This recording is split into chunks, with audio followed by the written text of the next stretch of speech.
Привет! Этот выпуск и многое другое смотри гораздо раньше в мобильном приложении Easy. Easy — это оператор развлечений, где есть эксклюзивные видеошоу, подкасты, лайв-выступления казахстанских артистов, а еще радио, музыка, сотни фильмов и игр. Ты можешь смотреть контент из любой точки Казахстана. Это абсолютно бесплатно. Скачивай приложение, смотри контент и получай за это бонусы. А потом меняй их на минуты и гигабайты. Подключайся. Приятного просмотра.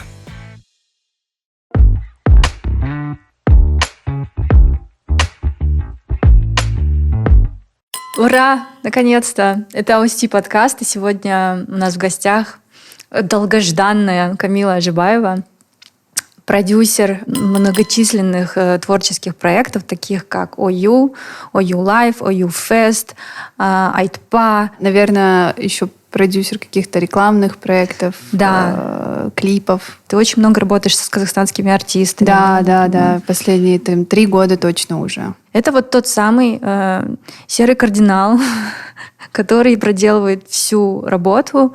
Мы страшные фанаты всех этих проектов, особенно OU Fest.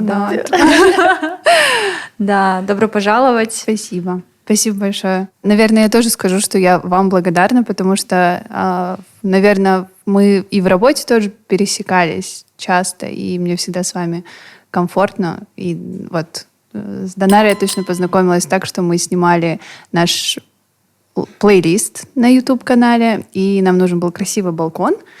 И вот мы обратились к Данаре, она с радостью. И часто, кстати, бывает, люди по-разному же реагируют. Пойти к кому-то домой — это всегда куча света, там куча съемочного оборудования. Не все готовы на это согласиться. А Данара такая: ой, классно, да. И она супер клево нас встретила, и мы прям такие: вау. А я помню, что я на тот момент еще не была знакома с OU. Он тогда был еще небольшой. Да. Естественно, первое, кому я пишу, сверите этот. Я говорю: а что такое OU? А Арушка мне говорит: ой, это такой крутой, классный проект. Я говорю: ну ладно, тогда поддержу ребят. Ну, то есть, понятно, что мне тоже понравилось быть частью, небольшой частью вашего OU. Вот. Потому что мы на самом деле потратили несколько недель на поиск балконов в Алмате, и мы ходили по всему Золотому квадрату, и здесь тоже, в этом здании, мы стучались ко всем, нам открывали разные бабушки, нас выгоняли, вообще это было смешно. Мы вставим эту плашечку с этим балконом. Да, мы ходили ко всем домой и просто уже не знали, что делать, и вот случайно, через знакомых. А он был очень красивый, да. Просто те дома, мне кажется, мы точно не рассматривали, потому что мы такие: к ним мы точно не пойдем. Там нас точно не ждут. Поэтому да. И Аружан тоже. Мы не работали, наверное, вместе, но я всегда постоянно хочу, да, потому что я постоянно пишу, как там с занятостью. И спасибо, у вас классный подкаст. Я говорила до этого, что вы зовете очень классных гостей, который, наверное, не такой супер медийный, человек, но для индустрии они очень важные. Это те люди, на которых я точно смотрю, как, например.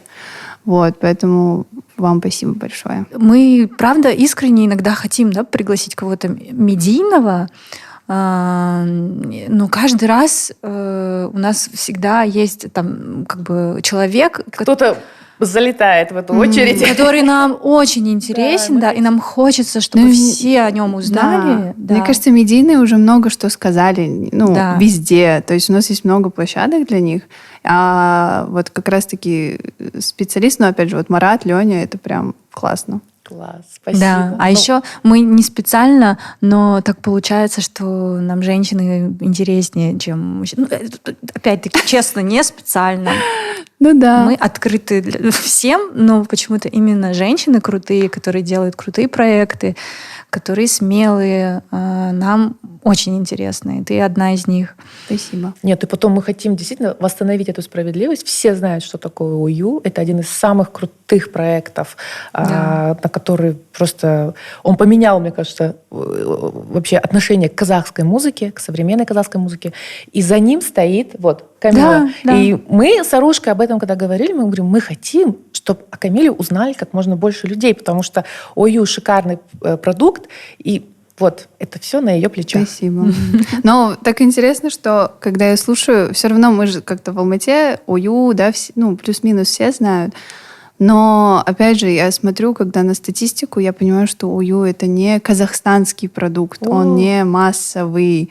Хотя подумать, у нас были все, кто... То есть мы же не такие мы вот инди, или мы только такая музыка. У нас был Кайрат Нуртас, у нас был Мирас Жугунусов, которые собирают стадионы по всему Казахстану. Но Ерке Исмахан мы ставили, думали, что, она там соберет просмотров точно. Нет? Почему? Вот мне теперь кажется, что это, наверное, картинка, может быть, она как-то отталкивает. Слишком классно. Я не знаю, да, вот, то есть как будто я смотрю какие-то другие проекты, где все намного проще, как будто бы, и там реально очень много просмотров. Возможно, аранжировки, то, что мы меняем, да, это тоже важно. То есть люди хотят послушать в оригинале эту песню, которую они любят, и для них, может быть, чуть-чуть тяжеловато для слуха, когда что-то новое. Но это прям реально иногда я думаю, что не так. Вот что еще нужно сделать, чтобы он был везде реально? Это прям сейчас сложно. Он пока только это Алмата? Нет, не только Алмата, нет. Он есть во всех городах, но это не так, как... Вот, допустим, Казах Таймс, да? Вот он же везде, и он классный, его интересно смотреть, туда приходят классные гости. Но и вот, непонятно. Короче, вы еще пока не народные. Вот у нас там, где дамбристы, да. То есть это, наверное, много кто видел, потому что мы его закинули в Инстаграм, и это было на Наурыз, и все друг друга поздравляли с Наурызом с этим видео. Да. И там еще вот так вот дамбра везде, и это «Мен Казахпан» была 100 песня. 100 дамбристов. Да, 100 дамбристов. И, наверное, вот это, если спросишь у человека, скорее всего, он видел это видео, но он не знает, что это ОЮ. Да. Вот, поэтому там, допустим, можем куда-то поехать, сказать, вот ОЮ, они такие, а что это? А потом ты говоришь... вот помните, там 100 дамбристов? Или где большой круг вот так вот наверху. Они такие, видел что-то. Иногда даже очень медийные личности не знают про этот проект. Мы ходили к Баян Максатказа на встречу, и она сказала, я не знаю, что такое ОЮ. А я видела, что она писала комментарии у артистов, круто, там, допустим, Нуржан Керминбаев, да, закинул. Она такая, ой, круто. Но она просто думает, что это какое-то видео, которое он записал, возможно. Да. То есть они не... В целом формат, да, непонятен людям. Да, что это лайв, и что вот там все приходят и выступают. Да. Давай тогда вкратце расскажи, что такое ОЮ, да? Да, ОЮ, наверное, начинался как лайв-проект, точно. У нас изначально была идея сделать качественный лайв-проект, где артисты будут петь живьем, и будет хорошая, классная картинка. Вот, потом, наверное, как это все... В целом, он не народный, но он достаточно быстро начал набирать обороты за счет артистов. И потом мы начали уже добавлять какие-то новые истории. Вот как плейлисты. Это был наш первый формат, не в типичном формате, да, как мы снимаем. Потом у нас не было такого, что мы садились и такие, вот мы сейчас будем это делать, а потом вот фестиваль, а потом еще вот это. Нет, оно все вот как-то приходило по наитию. Может, вот это сделаем? И потом мы снимали сезоны снимали. Потом у нас была большая коллаборация с Spotify. Тоже это было прям для нас такое там манижа, да, у нас условно было. Но сейчас я, наверное, думаю, что это было круто, но нам как будто бы все равно комфортнее и интереснее развиваться с нашими артистами и, наверное, с Центральной Азией, вот то, что мы хотим, да, подключать в будущем. Вот. А потом мы устали сами от этого формата большого круга и начали делать уже эксперименты. Вот там с Казахтуризмом в Мангостау поехали, там отсняли, очень круто было. Потом с Butter Foundation сняли. И вот у нас есть еще такой формат спешалов, где мы можем, что хотим, делать с разными декорациями. А потом вот пришел фестиваль, и вообще все поменялось. И теперь есть люди, которые, мне кажется, знают ОЮ-фестиваль, но не знают проект ОЮ. Да. И это вообще тоже интересно. Да. Поэтому оно как-то так. Как экосистема, наверное, не работает. Может, это наша какая-то проблема с маркетингом, я не знаю. Но вот так вот отдельно видосы... Ну, еще, наверное, люди не изучают, да, они просто видят и смотрят, и большинство же не такие, а кто это создал, а что у них еще есть. Все просто увидели, классно, все, и забыли. Поэтому, наверное, ожиданий никаких нет тоже. Наверное, да, сейчас какое-то придет, наверное, время какого-то осознанного потребления музыки, да, когда ты не просто там слушаешь на фоне, но когда ты интересуешься, кто это, откуда эта музыка и так далее, да. Я еще, знаешь, вспомнила, что я тебя знаю по Саундграмму. Это паблик музыкальный в Телеграме, да? А ты слушала его? Конечно. Серьезно? В времена, когда я увлекалась... Ты только что у тебя играла Эхла Лентидот. Я не знаю, ты с Саундграмма взяла ее или нет.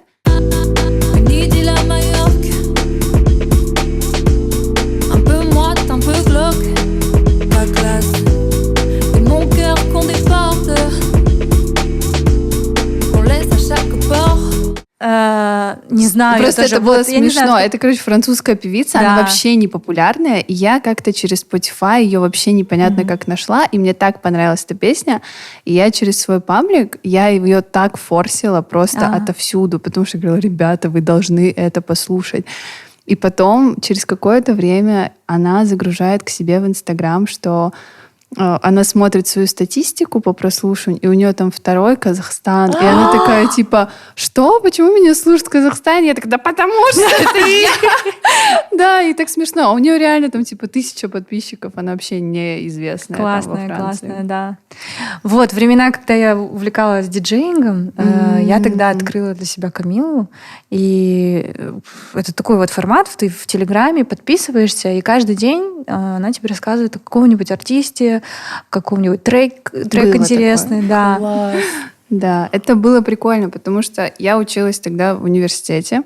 Я училась в Бостоне, и я там осталась на летний семестр и была одна. Все друзья уже уехали, и у меня была привычка слушать какую-то музыку, находить видео и к себе на страницу заливать, потому что вот бывали же в школе люди, или в университете, может быть, когда они такие... Вот я нашел песню, но я не дам послушать. Она моя. Да, всегда были такие. А у меня всегда я нашла песню, вот, на, все послушайте. Еще вот со времен реально, когда можно было передавать так через экпорт, Bluetooth. И потом вот так я в Инстаграм к себе загружала, а у меня там было типа 300 подписчиков. И я такая, вот, послушайте. И было всегда 3-4 человека, которые говорили, классно. Потом в какой-то момент мне казалось, я, кажется, надоедаю просто людям с вот этой вечной музыкой и как-то вообще там про свою жизнь ничего не рассказываю, просто музыку закидываю. И разговаривала с другом по телефону и говорю, я хочу отдельную страничку просто создать, чтобы я туда все загружала, и все. Он такой, о, классно, давай ее как-нибудь назовем. И он такой... саунд и типа Инстаграм, и просто такой саундграм назови. Я такая, ладно, хорошо. Я ее просто создала, вот реально за секунду я придумала и такая создала. Загрузила туда, сама начала делать какие-то дизайн обложки, допустим, название песни просто и какой-то фон. И подставляла туда музыку. В общем, прошло 5 дней, и у меня было 5000 подписчиков. Потому что... мне было обидно, что там было мало людей. Я начала всем писать. Вот тогда было время вайнеров и вот этих всех ребят. Пару из них я знала, потому что мы в школе учились. И я помню, что я написала Айжане Семовой и сказала, вот... А мне кажется, тогда люди чаще читали дайрект, скорее всего. Это было достаточно просто человеку написать, и он ответил. И она прям пост к себе, тогда сторис же не было, она прям пост к себе залила, вот, подписывайтесь, классная страница с музыкой, все, у меня там 5000 подписчиков, и оно начало работать. И через год я, по-моему, приехала в Алмату.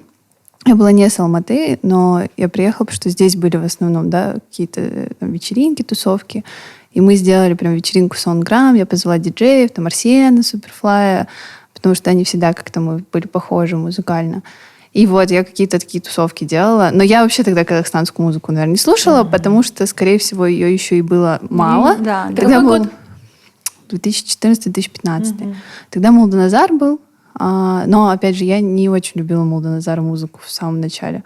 Пока не вышел какой-то его альбом, по-моему, где космический такой «Есім де бәрі». До этого я вообще не понимала. Мне было тяжело прям. И я вот слушала просто только зарубежную музыку, и, возможно, где-то даже было у меня в голове, что я не люблю казахстанскую музыку. Такое было. Я поэтому, когда потом тебя увидела в проектах с проектами ОЮ, я подумала, это же абсолютно логично, что Камила, которая, она меломан, она знает так много хорошей музыки, что она занимается вот таким проектом. Это было прям прикольно. Классный матч. Это, наверное, еще для меня тоже было, потому что я чуть-чуть потерянная была. Я понимала, что мне нравится музыка. Но я не умела ее писать, я не умела петь, условно. Я ничего не могла с этим сделать. Я просто ее слушала. Ты не училась ни на какого музыкального продюсера. И ты в голове не понимаешь, что ты с этим можешь делать, но ты не хочешь что-то другое делать. И... О май гад, у меня такая же ситуация. Я типа что-то на вокал ходила одно время. Диджей. Просто потому что я люблю музыку, я постоянно слушаю музыку и вечно послушайте вот это вот. Но я не знаю, что с ней делать абсолютно. И, наверное, я думаю, что вот нас таких много, и уходить тоже в музыкальное продюсирование, условно продюсировать артиста, это тоже сложно, там нужны навыки свои. Да. Поэтому вот какие-то такие проекты, это вот называется музыкальный редактор. Да? Да, это по сути называется музыкальный редактор, потому что ты можешь уже потом много где это найти, ты можешь там устроиться в какую-нибудь компанию а-ля Spotify и быть там редактором плейлистов, да, допустим. Такого много, просто его нужно развивать. И это круто, мне кажется, когда люди вот так вот могут куда-то туда прийти. И мне еще всегда нравилось общаться с артистами. Но у тебя нету музыкального образования? Я ходила в школу музыкальную 4 года, да. Но я не умею играть уже. Но вообще, да, это как-то... Вот музыка, она всегда где-то рядышком постоянно. И сейчас, спустя столько лет, ты общаешься с кем? С Кайратом Нуртасом? Кайратом Нуртасом, да. И вообще сейчас уже, конечно, мне пофиг абсолютно. Сейчас я уже такая, я иногда устаю, конечно, от этих артистов. Слушай, а у тебя такого не бывает, что тебе нравится какой-то артист, ты его слушаешь, но потом знакомишься и думаешь, лучше бы я не знакомилась с тобой? У меня было такое, я реально считаю, что этот человек очень важный в жизни для меня музыкального построения вкуса. Я познакомилась с ним, и для меня это было там, я помню, как он первый раз мне позвонил посоветоваться по своим новым песням. Я умирала, просто сидела, хотела плакать. А потом однажды, он взрослый, он намного взрослее, чем я. Однажды мы встретились в Астане, он позвал меня на концерт.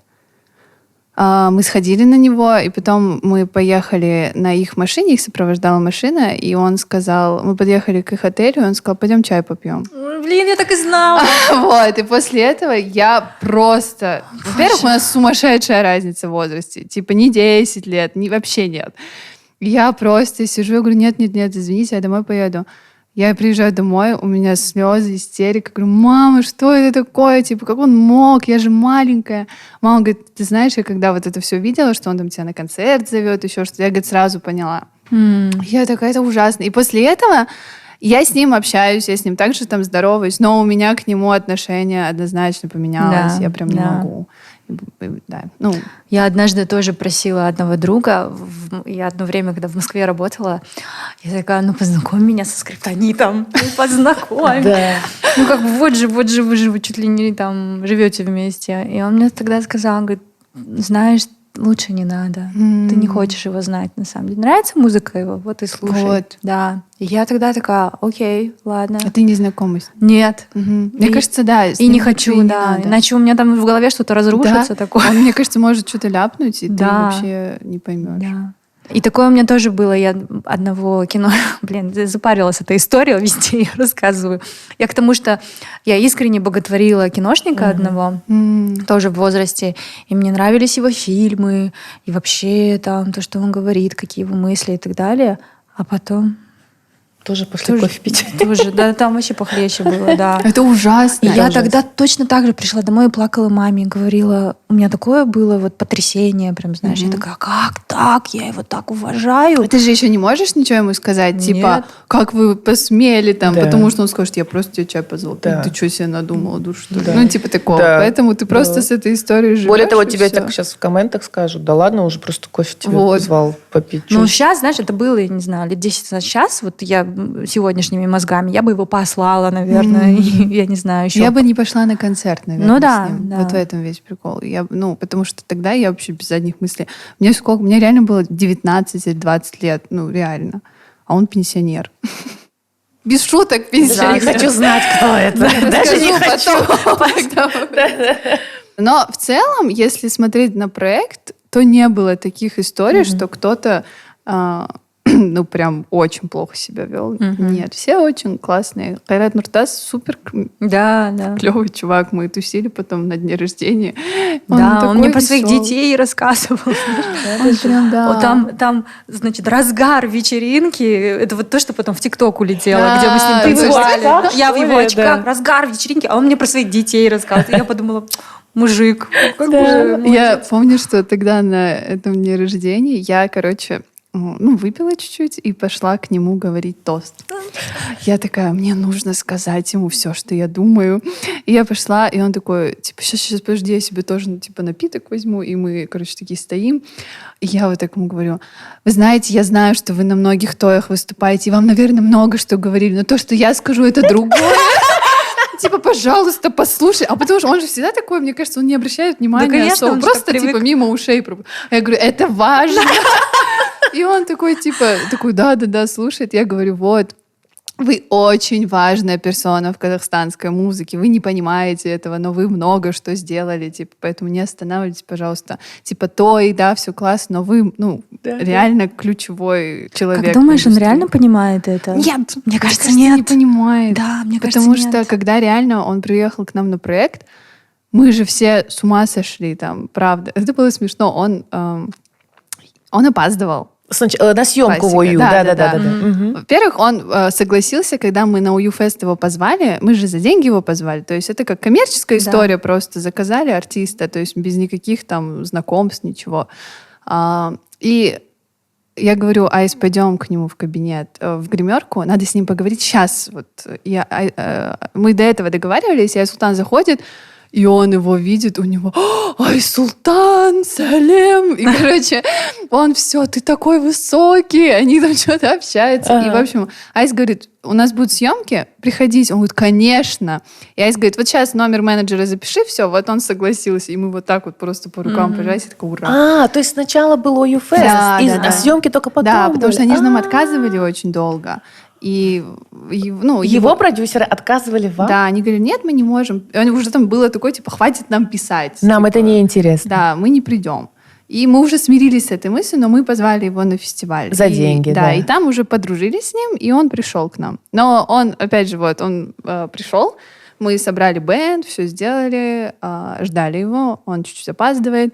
Его менеджер, реально, у меня есть аудиосообщение, где он записывает аудио и говорит, мы здесь рядом на Тое, сейчас 2 песни, и мы выезжаем. А там реально Мария Магдалена просто вот так громко играет. И мы такие, окей. И мы все на улице, лето еще тепло, и мы все на улице в палатке сидим, ждем. И просто это очень далеко, наш павильон, там он прям почти за городом. И ты не видишь вообще, что происходит, но мы слышим, как приближается какой-то звук из машины. Вот он же такой приглушенный чуть-чуть. И оттуда вот такая тойская музыка играет.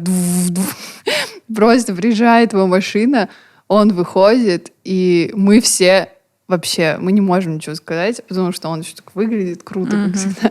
И он выходит и такой, ассаламу алейкум. И говорит, куда идти? И он извинился, что он опоздал, заходит, и ребята начинают там грим, костюм. И видно, что он нервничает. Он прям переживает, для него это было ответственно, и мы удивились, потому что он прям, не был таким, как будто бы он себя комфортно, в этом всем чувствовал. Нет, он переживал. Вот, мне кажется, у меня иногда складывается вот такое вот впечатление, что я как будто вижу, как он, несмотря на его вот этот антураж, на его образ, на то, что вот мы все его обожаем, и все выражают открыто это, да, но все равно, мне кажется, он не осознает, он не понимает, и вот он не присваивает себе, знаешь, вот эту вот крутость. Но потому что, мне кажется, он просто привык видеть одно и то же каждый раз. У него же мало концертов, он же в основном реально выступает на тоях. Я была недавно на одном тое, куда он пришел, и это уже было смешно, потому что мы его много раз где видели, и вот тут он выходит, и без шуток, типа, я его не вижу, потому что его окружили все, и они все начали фоткаться. Он потом уже вышел на сцену, и они на сцену полезли. И я думала, это же ужасно. То есть он даже не может нормально выступить, он даже не может петь, потому что они все вот так вот его обнимают, прям держат за руку. Да. И то есть поэтому, мне кажется, когда что-то новое, то есть формат лайва, он никогда не участвовал в этом. И мне кажется, для него это такое тоже... Не та среда, где он себя комфортно чувствует. Ну, молодец, пошел в свой страх. Еще мы взяли костюм, наши девочки-стилисты взяли. Он такой достаточно не традиционный. Да, серый. Костюм, там рубашка была или что на нем было? Это был пиджак, и он был какой-то ручной работы, прям такой весь дизайнерский. И он его надевает, и его команда говорит «нет». Он говорит «нет». А там была Акбапе, она стилист, и они с ней хорошо дружат. И вот мы все такие говорим, да, он говорит, короче, все, что вот ребята говорят, я все сделаю.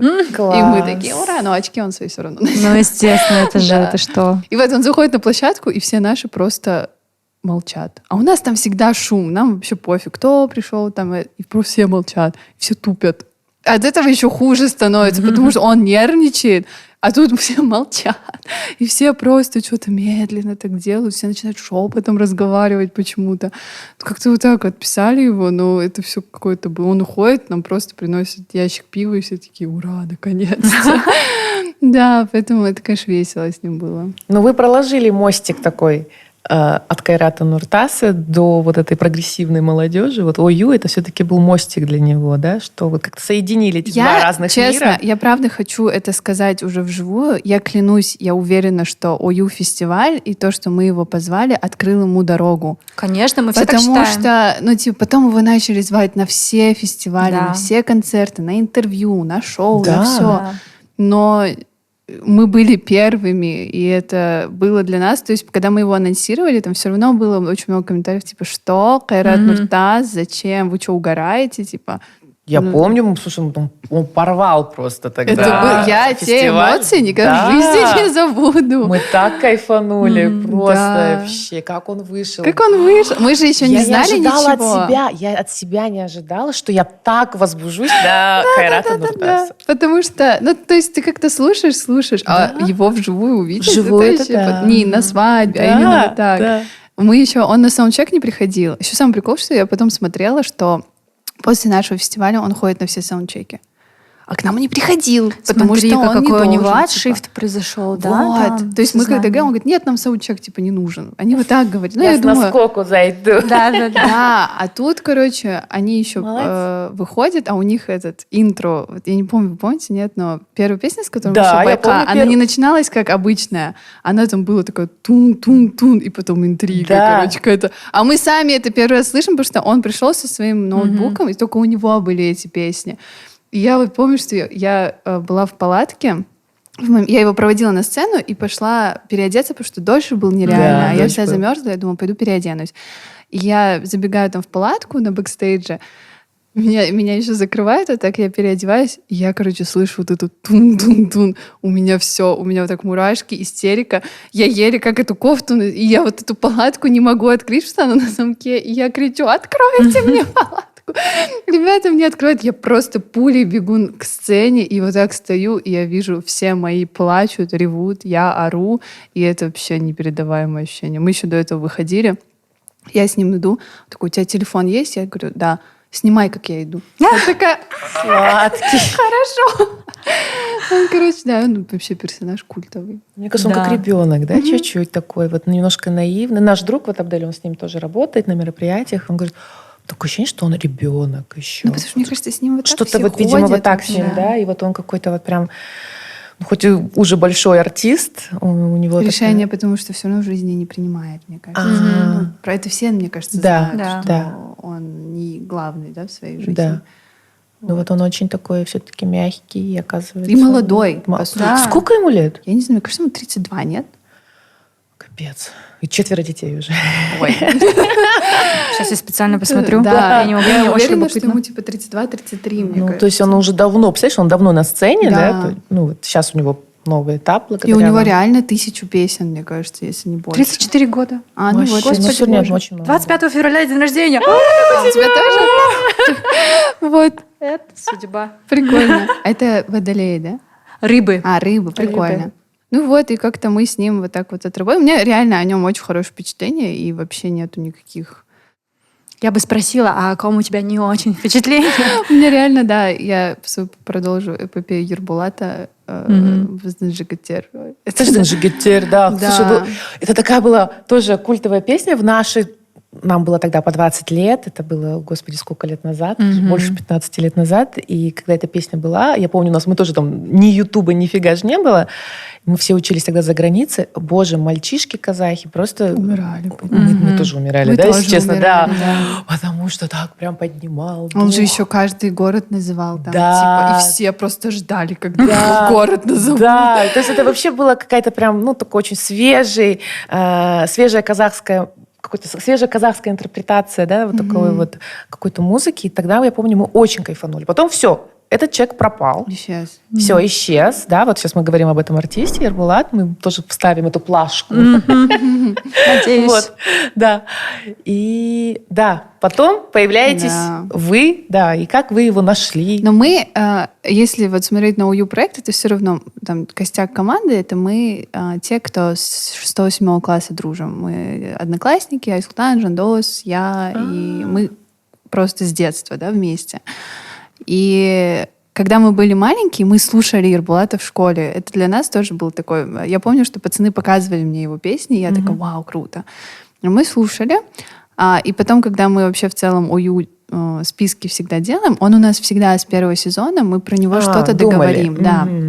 И, по-моему, мы вообще в целом же... ну вот, когда мы же на 3-й его сезон звали, потом вот это все случилось, когда он не смог приехать на съемку, хотя мы уже там 3 репетиции провели.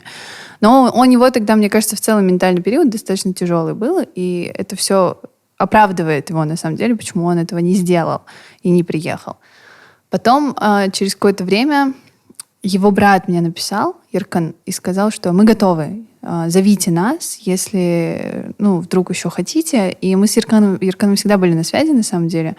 И мы такие, окей, давайте попробуем еще раз. И вот мы зовем его на съемки. На съемках все круто прошло, на самом деле. Вообще, как будто другой человек был. Мы когда с ним встретились первый раз, это было вообще все по-другому. Он нас внимательно слушал, мы с ним обо всем поговорили. Я на самом деле вообще хочу, чтобы с ним вышло какое-то большое интервью. Я уверена, что у него в голове очень много переживаний, у него история интересная. И про что с ним было вот эти 15 лет? Где он был? Потерял себя, мне кажется, просто реально. У него вот этот период какой-то нереальной славы был. И клипы у него какие крутые. Крутые, да. Вообще, да. И потом он пропал. А сейчас он уже взрослый, и вот его старые песни, они легендарные, да. Мы его отсняли нормально у нас на выпуске, но на фестивале, да, я чуть-чуть, конечно, так стрессанула опять, потому что что-то он, видимо, когда может переживает сильно, он начинает по-другому себя вести, и там опять началось, что так долго, я сейчас уйду, и я такая, как так, нет, не уходите, подождите. Я всем на рации говорю, вот все, каждый следите просто, глаза все должны быть на нем, а у нас там еще большая площадь, и он ходит туда-сюда. Я говорю, он же сейчас может в любой момент уйти, мы его не найдем. И, еле как он выступил, и это было, конечно, уже я такая, все, слава Богу. Он очень классно тоже выступил. Но это было круто. Да. Мы его одели. Классно. Да. Мы сделали аранжировку, бэнд классный. Его брат Еркан очень крутой, он нам помогал музыкально. То есть в формате УЮ он был, да, очень крутой. Потому что просто потом я вижу, как он выступает там под минусовки, и это совсем по-другому. И вот хочется как будто бы, да, чтобы он сам тоже понял разницу. Я вот не понимаю, как они разницу не видят. Вот где там целый бэнд, да, все такое эпичное, а потом он выходит и под минусовку поет. И я вот не понимаю, как до них, да, еще не доходит вот это, что можно делать классно. Кого еще хотите реанимировать? Какой-нибудь... Вы скажите. Давай, мы с тобой сейчас из антресолей достанем. Да. Я когда слушала «Безнеджгтер» на УЮ-фесте, я подумала, блин, а у нас есть девчачий такой гимн, да, так скажем? Кажется, нет. Я только вспомнила «Казахтың қыздары», но мы их не соберем, да? Во-первых, мы их не соберем, но и не так, что он прям у нас, да, как-то резонирует. Да. «Безнеджгтер» — это капец, прям. Они уже готовы идти на войну, мне кажется, с этой песней. А то чуть-чуть другое. У нас, Кешью, да, он... Тогда же просто период другой был. Женские группы другие были, они вообще не про музыку были. Да. Это же все понимают уже, это все, оно другое было. Была Роза Рымбаева, да, были наши оперные певицы в то время, а потом мы просели, капец. Потом FM, потому что продюсеры какие-то. Да, вот это вот все. 3 Star были, я вот прям помню. Чайнатаун, да, были. Чайнатаун позже, а вот 3 Star и снова одна. Они вообще требуют. Хотя вот мы же все любим песню «На восток». Да. На восток. Все же ее любят. Да. Но она все равно как будто очень женская. Да. И вот я не могу сказать, к сожалению, что мы на OU-фест вот выйдет на восток, и... Что она порвет. Да, без ЖГТР, да, почему-то. А вот на восток нет. Хотя для меня она такая же классная. Почему? Потому что мы с головой погрязли в патриархате, да? Я, допустим, вчера смотрела OU-фест, я пролистала без ЖГТР. Я не могу ее слушать. Меня триггерит страшно. Я Да. прям уже Сейчас. всё, А я не сейчас, могу. да. Да, она... Сейчас же еще, знаешь, пошло очень много вот этих вот сториз, тиктоков про то, как мужчины себя повели в последнее время, и накладывается именно этот Это трек. песня, Да, да, я сама да, так да, делала. да, да. Ну, потому что... Ну, где вы без ЖГТР, да? Да, но Какого просто хрена? как петь песню, так все. Да, да. Там, типа, Да. не знаю. Короче, и из-за этого все равно, из-за того, что женских групп мало, в голову ничего не приходит. Да, приходит там Нурлан Минмурад. Да. Мне в голову Лейла, Тринидад Лейла. приходит. Я не знаю, Тринидад, это же вообще да. там типа мой путь, если будет, и Да. там близкие люди, это прям круто. Да. Но очень хотелось бы позвать, конечно, кого-то из женского коллектива, либо одну девушку, Да. женщину. Уже, слава Я даже богу, не помню, да. мне кажется, в поп-музыке нынешнего времени в Казахстане наконец-то мы все признали, что есть классные женские вокалистки, артистки. И уже все слушают, и парни, и девушки, и это круто. Там у нас, допустим, яркий пример, мне кажется, Ди Куин, да, на нашем фестивале. Мы ее поставили очень близко к хедлайнеру уже, и там просто все, Мне многие кажется, пришли ради неё. именно на этом фестивале у нее было самое лучшее выступление. Возможно, Мне так да. показалось. Мы же чисто- вместе, помните, были на ее На её концерте. концерте, да, да, Ну, да. там клуб, какой-то низкий потолок. Да. Да. Ну, тоже было круто. Да. Она вообще... Но на конечно. фестивале она молодец, смогла. Ой, я вчера тоже смотрела, и я видела, как она там глазами играет. Она такая артистка вообще. Ну да, она прям интертейнер, знаешь. Мгм. У нас вот плохо же, что вообще в целом никто не развивает свой артистизм. Это есть музыканты классные, есть кто играет, да, на инструментах, поет круто, но именно вот стоять на сцене и быть интересным, у нас вот на это пока еще... Перформер такой вот. Да. Забывают почему-то, Нет да. такого. Хотя...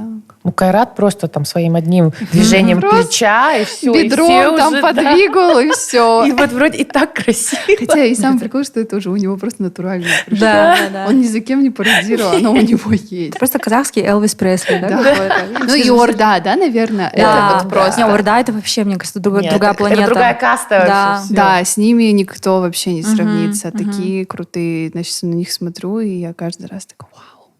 Как вы их сделали на OU Live? Тоже, Ой, на- они, кстати, сам прикол, что они тоже после этого, у них даже концертная их карьера, она Да? опять поднялась, но они сказали, типа, нам, ой, вот после, типа, OU Live нас так много начали звать, странно. Странно. Да, и мы такие, ну да, странно. Интересно, почему. Но тоже, я супер рада на это смотреть, потому что это круто, Это твоя что- миссия, по сути. Да, что мы развиваем, да, что-то. Да. Вот, поэтому, надеюсь. Это классно, знаешь, еще что, почему очень много было хорошей, качественной музыки в нашей истории, которая с нами продолжает жить, да, в нас, вот. И мы как будто бы ее не отрефлексировали, знаешь, в свое время. И вот сейчас это происходит, да, снова. Мы сейчас это все поднимаем, понимаем, что, блин, как было круто, и как может заново быть еще круче. И вот и это же все связано вот с этой вот, мне кажется, с поиском там идентификации, да, с тем, что ты к языку сейчас мы постепенно возвращаемся. И музыку тоже мы вспоминаем и понимаем, что она у нас, оказывается, есть, была. И очень-очень крутая. А нам было где-то чуть-чуть стыдно, да? Да, Слушать. Всё равно да, было же такое. Да. То есть эта фраза, там, типа, я не слушаю казахскую музыку, она была везде. Сейчас стало модно, круто слушать музыку, а вот в моем случае оно еще как-то естественно получается, что у меня плейлист постепенно стал казахским. Не потому, что я там, знаешь, там изучаю язык или еще что-то, а мне стало нравиться больше наша музыка, чем какая-то западная. Да, там. иногда я даже думаю, неужели я это слушаю просто потому, что это на казахском Да. языке? А потом я так слушаюсь, думаю, нет, эта песня реально мне нравится. да, это да. крутой продакшн. То есть весь лейбл Молданазара, это вообще Да. же на мировом уровне они Да. все делают. Все, что там Мади делает сам с Аяу, с Руши, это тоже круто. И вот там Dude on the Guitar, они все самобытные люди. Вы были на Желтухса на концерте? Да. Я не была, но я думала, что было классно. Будет круто. Было классно, но площадка не та, мне кажется, не концертная абсолютно. У нас в Алмате очень вот большая с этим проблема, да? Ну, вообще не то, что в Алмате, а в Казахстане, да, то есть даже если в Алмате нет, то вообще нигде нет хорошей площадки музыкальной. И почему все делают в Моторе? Потому что там звук плюс-минус хороший. А мотор ехать, да, и там еще какой-то, он очень странный. Он очень странный, да. Я каждый раз туда приезжаю, думаю, почему мы вообще здесь? Да, там, знаешь, на концерте Молда Назара в Моторе это очень странно. Так там Манижа выступала, да, туда все приезжают выступать. И либо они выступают в каком-нибудь там БХБ или Бла-Бла-Бар. Тоже странно. Да. И Алмата-арена. Мне вчера спросили, я была на маникюре, мне мастер спрашивает, такие дорогие билеты на 50 цента были. И они винят организаторов, да, скорее всего. Что они хотят якобы... А я говорю, там 10 тысяч вмещаемость. Во всем мире 50 Cent выступает на 60 тысяч человек, на 100 тысяч человек. Гонорары одинаковые, прям плюс-минус, да? Конечно, они должны окупить это, потому что, у нас вместительность супер маленькая. И я не понимаю, как к нам приедут, там, в Грузию приезжает Бруно Марс. Мы не можем себе позволить Бруно Марс, потому что у нас тупо нет площадки. И все. Я не знаю, мне кажется, это несложно где-то за городом построить хорошую площадку. Да, конечно, когда мы столько денег вливаем во всякие спортивные объекты, которые там стоят годами, просто пустуют, почему бы не вложиться один раз, да, в какой-нибудь классный концертный зал? Или это будет пусть стадион там, на 30 тысяч Я в поездке ходила на концерт Coldplay. Я умерла просто. Я вообще не поняла. Ты же в Японии, да, наверное, на Coldplay попала? Еще я так случайно узнала. Я за 3 недели просто смотрела в концерты в Японии. Я увидела Coldplay. Я просто такая, что? Все говорят, что концерты Coldplay — это как терапия. Да, ты реально... Он еще очень часто говорит, уберите телефоны, перестаньте снимать, просто будьте в моменте. И у тебя такое состояние, ты такой, я хочу показать это друзьям, но он сказал не делать это. И ты видишь, что никто не достает телефоны. Да. И ты просто прыгаешь, там на тебя эти конфетти падают, все горит, там вот эти браслетики по-разному горят, и он поет, и все, там вообще просто слезы постоянные. Coldplay — это прям шок. Нет, а я, главное, почти всю дорогу молчу, потому что я, кажется, действительно далека так от музыки, но благодаря Арушке я знаю, да, что-то новое, что происходит, интересное. И ОЮ. Вот честно скажу, мне как-то вот ОЮ доступно раскрывает, красиво и интересно раскрывает местных наших артистов. То есть я такой классический потребитель ОЮ, который вообще раньше никак... Кто тебе больше всего нравится из новых артистов? Ой, вопрос вообще никак. Dude on the Guitar мне нравится. Ну, вот ты на фестивале была, допустим, что выступление тебе понравилось? Вот у вас, когда на ОЮ была на фестивале, мне The Queen, конечно, мне она понравилась, да. Она мне, когда мы ходили на концерт, как-то я вот немножечко все равно, Арушка прям очень большая. Мы пели каждую песню. Я даже слов не знала, да, ее песен. И я так, да, классно. Но на фестивале это было, конечно, по-другому. И она мне прям очень понравилась. И вот это вот состояние до мурашек, то есть я не могу оценить качество, да, я не могу оценить там, мне это сложно дается, я как-то вообще далека. Но вот когда я чувствую по телу мурашки, это как смотреть произведение искусства, да, вот ты не понимаешь, и не можешь объяснить, что тебе там нравится, но вот мурашки по телу. Вот это они. Мне из недавних, которые я для себя открыла, благодаря своему русскому мужчине, который очень любит казахскую эстраду. Вдруг так оказалось, да. Вот он мне показывает Мирасу Жигунусову. Я была в шоке, когда однажды я смотрю в сторис, и Дана на концерте Мираса Жигунусова. Да, здесь в Алмате, да, в Алматы-арена. Я не знала, вот простите меня, пожалуйста. Вот я настолько, понимаете, насколько я вообще далека, да, от музыки в целом, не только казахской. Вот. И я прихожу на этот концерт, я не знаю, потом я понимаю, что некоторые песни, конечно, я слышала, и я просто была в восторге и от качества, и от самого исполнителя, а потом еще Карат Нуртас вышел. И он также вышел, кстати, как и на ОЮ под эту песню свою. Я потом, кстати, поняла, что он просто это... Теперь это у него, видимо, коронный номер. И да, девочки, вот это вот ощущение в теле я чувствую. Там же еще некоторых артистов. С Мирасом весь зал поет всегда. Да. И когда весь зал с ним поет, там вообще... Это как вот с 91 весь зал поет, с Мирасом то же самое. Да. Вот я не устаю это везде повторять. Мне кажется, казахская музыка, она очень сильно опередила кино. Казахское кино. 100%. как так получилось? Ну, вроде нормально шли. Оба отставали. Все равно же сложно.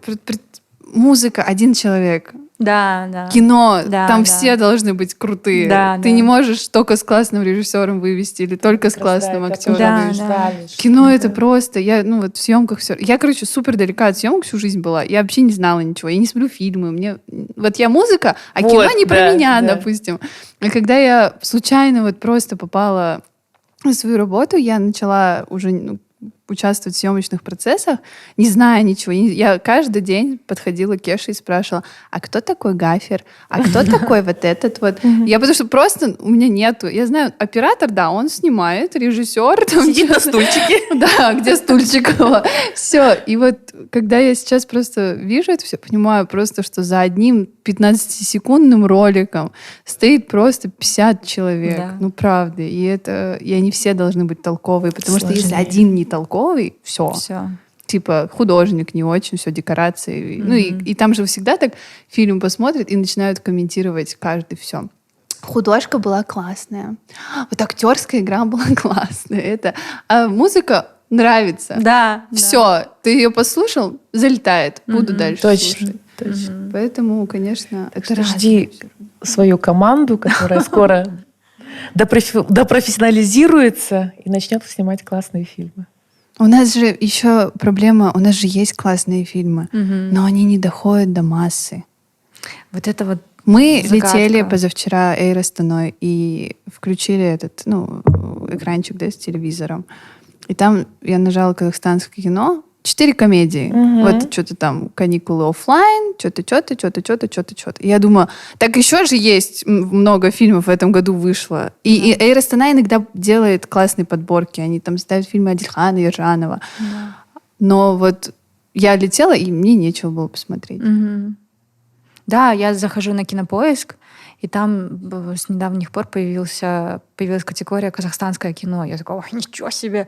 А там одни комедии. Одни. Причем одна похожа на другую. А потому что они в спросе. Ну да. Вот. А также, как ты зайдешь на топ-чарты казахстанские, и там тоже будет не Молданазар. Кстати, кто в топ-чарт? Я не хочу никого обижать. Там просто очень... простые мелодии, не глубокие, там, не какие-то тяжелые в продакшене. Нет, там все достаточно Мария Магдалена. Вот это, условно. Не до такой степени, но больше что-то... хотя там есть Мираж Гунусов, да, допустим, часто. Но бывает, что чаще всего просто нужно проще. Да. Потому что никто не воспитывал с детства хороший вкус музыки, никто не воспитывал хорошее кино. Все просто... многие вообще не смотрели ничего, мне кажется. Да. Позавчера я была у психолога, и я вот у нее спрашивала, говорю, почему у нас всех так именно сейчас вот так вот бомбануло, и что нам с этим делать? Последние события, да, ты имеешь в виду? Да, накрыли. И она говорит, вы знаете, вы даже не в первый десяток моих клиентов входите, которые приходят и говорят, женщины. Все мои клиенты женщины сейчас про это, мы только про это. Про то, как дальше жить, как поменять мышление людей вот этих, да, вокруг жестоких, и как с этим быть. И она сказала такую интересную вещь, потому что я ее искренне так спросила, я говорю, а вот я сама себе не могу объяснить, почему я это делаю, почему я говорю об этом, думаю, что-то там выкладываю, хочу как-то участвовать во всей этой теме, да, я говорю, зачем мне это надо? Она говорит, все очень просто. Вы это делаете в первую очередь для себя, не для женщин. То есть для женщин тоже, конечно же, да, но в первую очередь вы таким образом сами спасаетесь. Мы все, каждая женщина в Казахстане проходила в той или иной степени, в той или иной форме через абьюз, домогательство, харассмент и еще какую-нибудь хрень. И мы все, вот у нас сейчас происходит ретравматизация, мы каждый вспоминаем свою какую-то историю, и мы таким образом, говоря об этом, мы спасаем себя снова. Мы пытаемся решить вон ту ситуацию, которая с нами произошла, сейчас проговаривает. Она говорит, и это нужно делать. Не надо себя гасить, там, держать в руках и все такое. Она говорит, говорите, пока говорится, делайте, если хочется что-то делать. Типа, но сильно, конечно, не ставьте прям целью, поменять это общество, знаешь, да.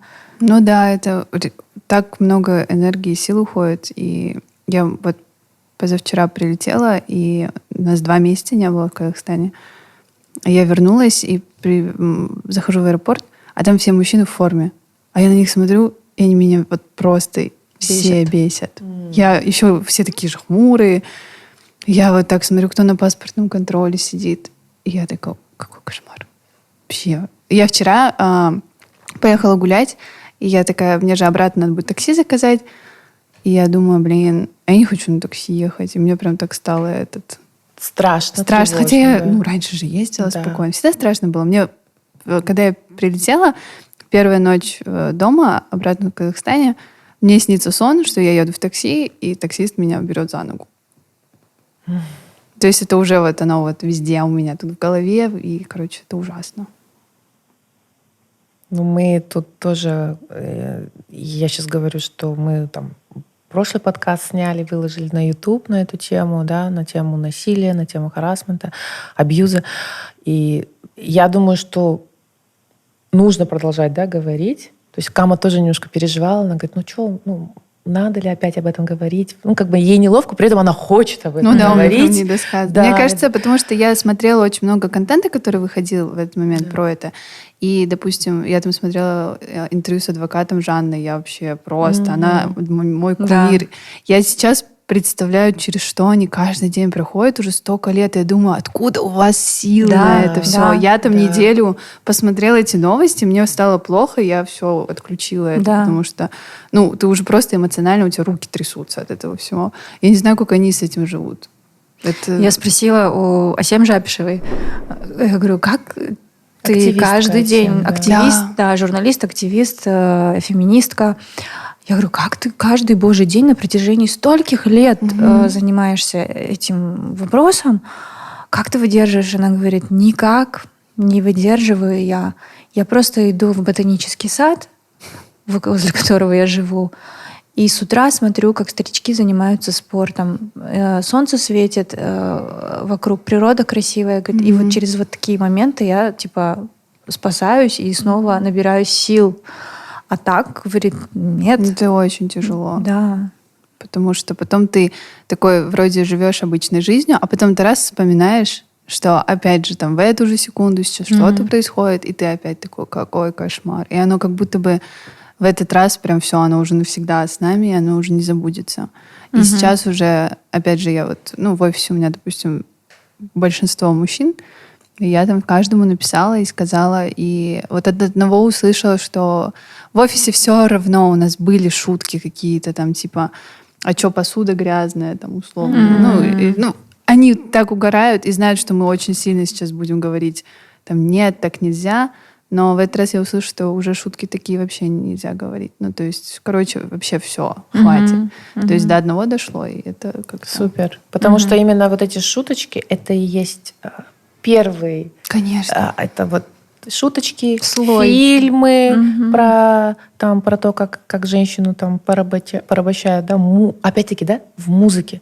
Сколько в музыке... Да, 50 Cent приезжал позавчера. Да. Он только про это и поет всю жизнь. Про это сексуализированное, про тело, про то, как он ее там...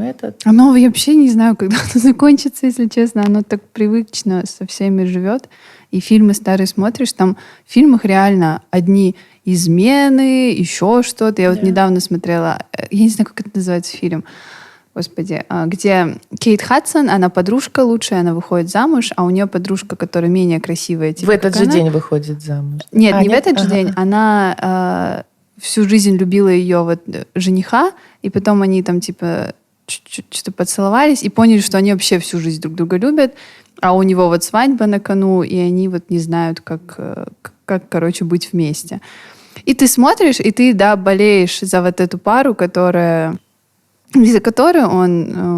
которой он женится, а которая сейчас они тайно там что-то И ты смотришь и думаешь, а зачем это все нам всю жизнь показывают? Типа, у тебя же мозг уже совсем... Ты такой, есть искренняя любовь, а даже что он женится, это наверное, там что-то другое. Короче, вот все, мне кажется... А сколько вот этих ужасно токсичных фильмов про то, как это круто быть таким парнем, таким... 3 метра над уровнем неба. Вот это же ужас какой-то. Все же умирали по нему. Это же ужас фильм. Ужас. Я посмотрела его, случайно начала. И я просто сижу и думаю, господи, это же вообще... Это... Я вижу, я понимаю, почему 15-летняя девочка западет на этот фильм, будет страшно кайфовать, потому что я 15-летняя, наверное, бы тоже подвисла бы на этом фильме. Вот это все. Как это, оказывается, разрушительно. Бригаду, да, все смотрели. Мы, короче, вот просто про это очень много в путешествии с парнем разговаривали, потому что я говорю, вот мне было там 15-16 лет. У меня во дворе все и в тусовке все были такие... Она же маленькая, что с ней делать? Любить, брат, любить. И типа я, будучи маленькой, я хотела себе, чтобы у меня был такой парень, который... Я сижу с подружками, а он придет и скажет, пойдем. Я хотела этого искренне, потому что все так жили. Потому что все так романтизировали. Они говорили, что вот он тебя настоящий, отпускает? Да, вот он настоящий мужчина. Да, что он такой ревнивый. Он такой, вообще никуда прям контролирует меня постоянно. Ну, это же блокируешь его, психанула такая, короче. Все. И как он меня добивается настойчиво. Да. Один раз психанула, завтра цветы подарил.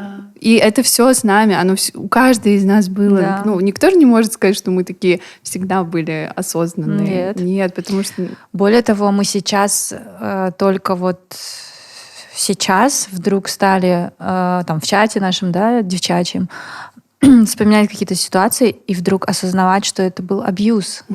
То есть мы тогда не понимали, что это был абьюз.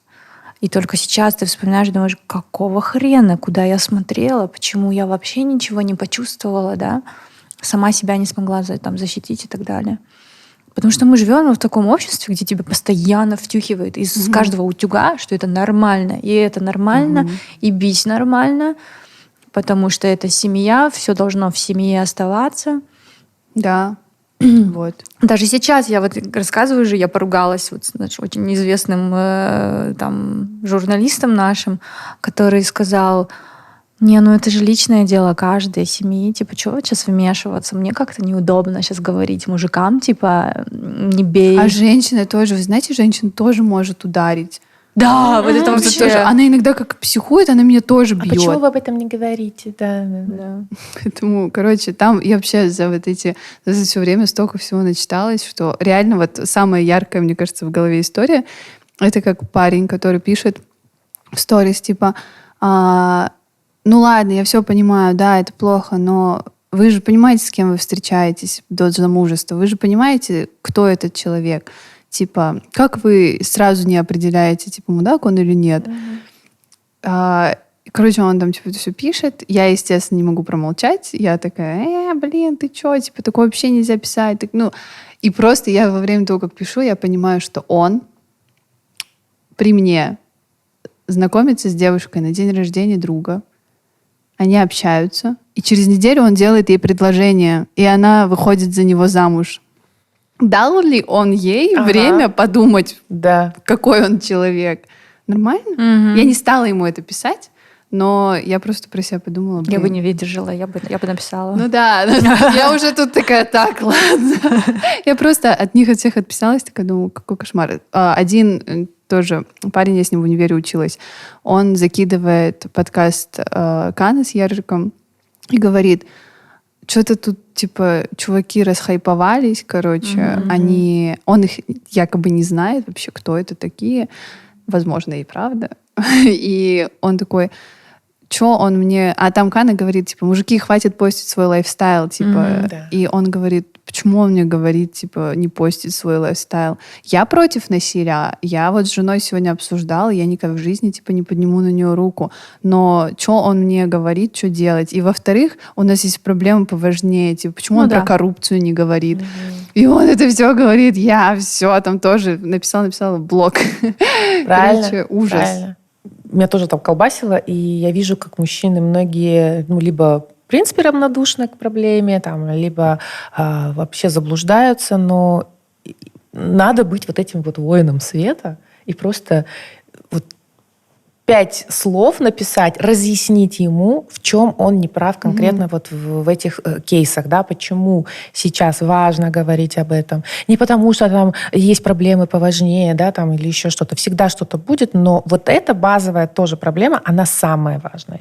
Не сейчас, а вообще всегда была, и поэтому, может быть, нам как, ну, не знаю, там, разумным существам, да, и тем, кто страдал от такого насилия, да, говорить об этом, разъяснять мужчинам, почему нам не просто нужна поддержка там, или хайп какой-то, а чтобы они разговаривали с другими мужчинами, чтобы они порицали такое поведение. Может, когда-то такими разговорами мы дойдем до вот этих депутатов, которые говорят... Конечно, скоро вот такой депутат, который что-то там ляпнул, да, его бы сразу бы закэнселили бы, лишили бы должности, мандата, и все, и он бы там, ну, как бы в здоровом обществе он бы все потерял бы карьеру. Потому что должно быть вот это вот здоровое большинство, которое говорит, нет, так нельзя. Собаку бить на улице нельзя, да, тебя закэнселим. Женщину бить нельзя. Говорить такие вещи с трибуны нельзя. А вы не думали, почему вообще такой уровень агрессии в целом в Казахстане существует сильный? К животным, к детям, к женщинам, вообще ко всему. Я просто очень пыталась понять, где Я тоже.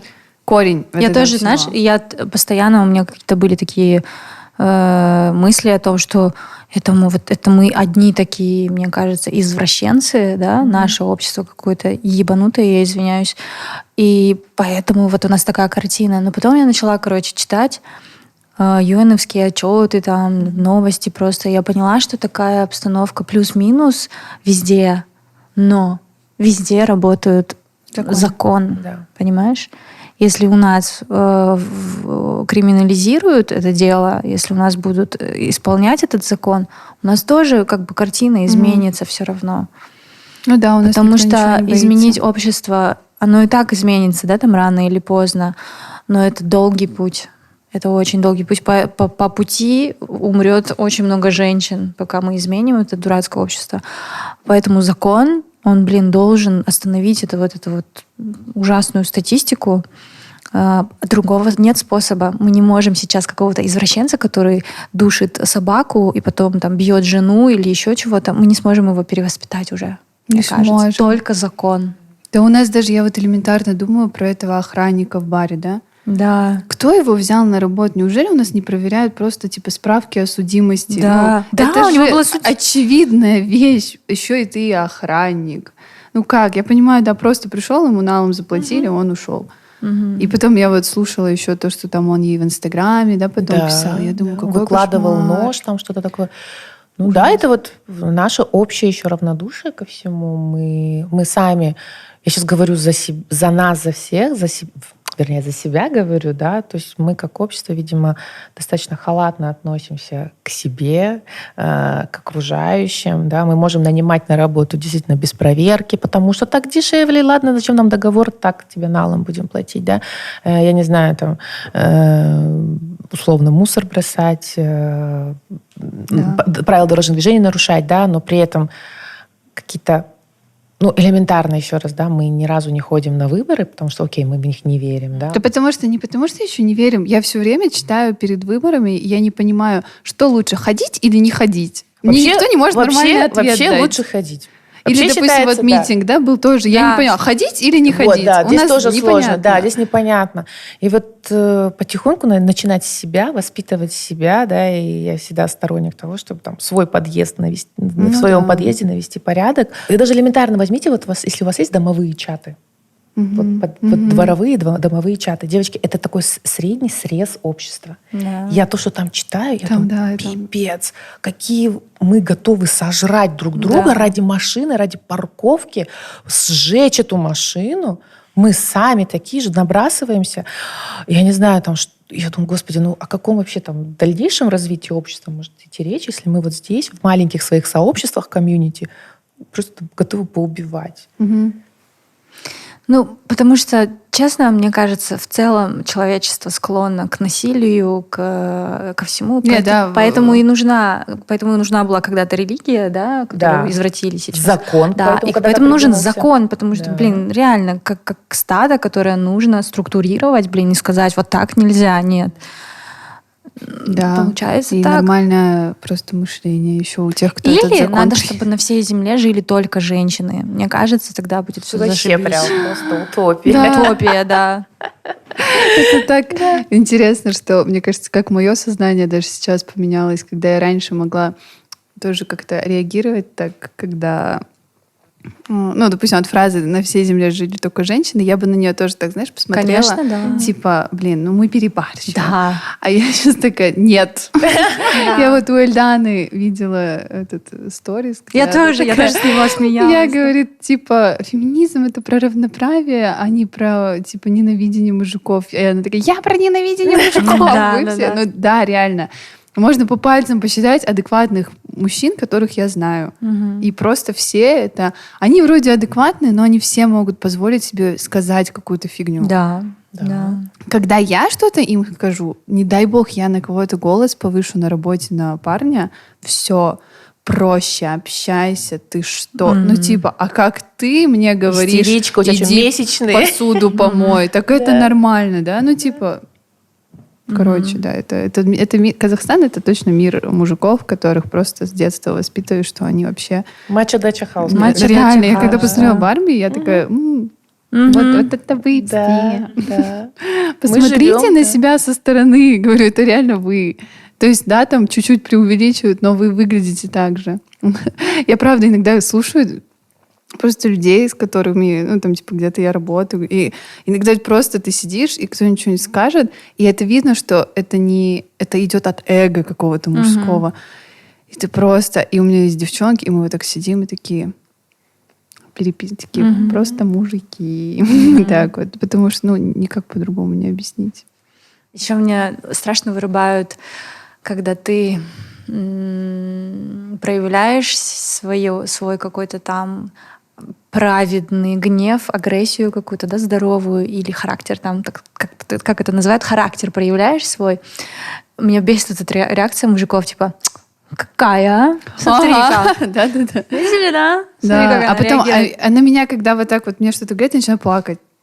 Сразу, потому что мне так обидно за это. Да. Потому что иногда бывает, я, допустим, скажу, блин, так воздух в Алмате раздражает. И меня начинают, ну давай, 3 факта, чтобы ты могла сделать, чтобы воздух был лучше. И я на это смотрю, я вот один раз заплакала, потому что я думала, типа, что, ты не хочешь от меня каких-то серьезных тем слушать или что? Ну, иди сам скажи 3 факта. Да.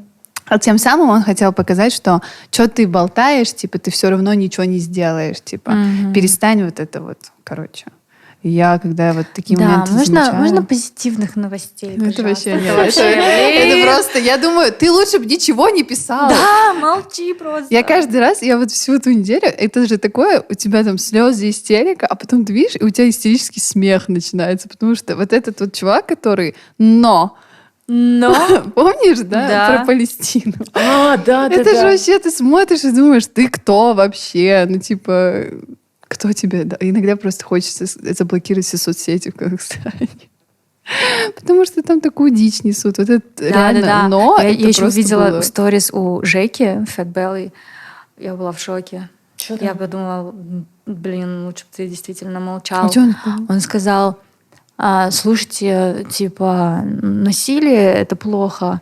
Вы это... Мужики, давайте так, вы когда женитесь, вы сразу на берегу говорите ей: я люблю, чтобы вот так вот жрать было готово и чисто было дома.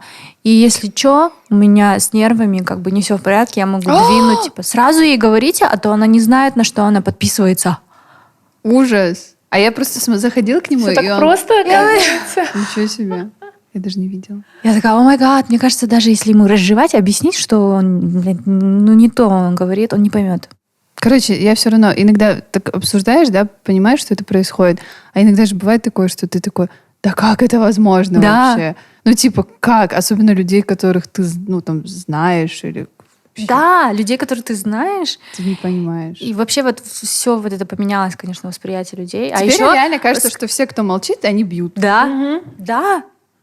А еще я по каждому малейшему какому-то открытию, да, совершу, там, кто-нибудь что-нибудь ляпнет или еще что-нибудь, я бегу к Ержику и начинаю его проверять, знаешь, типа, а ты не такой? Ну-ка, ты что думаешь по этому поводу? А вот он так вот сказал. Да. И когда я вижу его адекватную реакцию, я думаю, Господи, слава тебе, Господи, вообще. Сори, да, но у нас сейчас, вот у меня то же самое в последнее время, я так приглядываюсь. На стреме такое. Какие у тебя ценности, да? То есть это прям правда. ты, кстати, получила предложение. Такие говорим, да, про это все. Ну нет, зато реально мы с ним вот 2 месяца были в путешествии, он сделал предложение, и буквально через неделю начались эти все новости. И это, конечно, очень сильно проверило. Я сидела здесь и почему-то подумала о тебе, когда это все началось. Я такая, блин, человек можно сказать, при ханимун или что это, да? И сейчас это происходит. Вообще ни разу не было, да, у нас мысли, что типа, блин, это все нам портит отпуск, да, условно. Ну, бывает же такое, ты такой ходишь, а вот мы реально шли в парке с оленями, они там нам кланялись, а я не могу, они мне все вообще неинтересны. Я такая, ну, олени, ок. Но это все, во-первых, да, я тоже 500 вопросов каждый день задавала, и я просто офигела от того, что он реально просто спокойно говорил да, что это все ужасно.